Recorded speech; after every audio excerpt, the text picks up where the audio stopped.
Aksi penipuan tersebut dilakukan dengan cara mengelabui petugas SPBU. Alih-alih membayar mengisi bensin Rp15.000 dengan uang Rp100.000, pelaku menyelipkan kembali uang yang harusnya dibayar. Ia berpura-pura sudah memberikan uang Rp100.000, beruntung petugas SPBU menyadari uang tersebut belum dikembalikan. Sontak petugas wanita SPBU langsung tanggap mengetahui modus penipuan tersebut. Video aksi penipuan tersebut terekam CCTV dan kini beredar hingga viral di media sosial. Seperti yang diunggah di akun TikTok Senjap.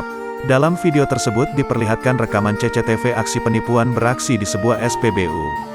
Dua pria diduga pelaku penipuan itu awalnya mengisi bensin seharga Rp15.000. Setelah selesai mengisi, satu pria dari mereka bertugas membayarnya dengan uang Rp100.000.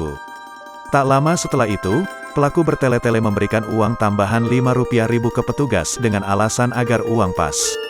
Sementara pelaku memberikan uang Rp5.000 ke petugas, pelaku kembali memasukkan uang Rp100.000 ke dalam sakunya.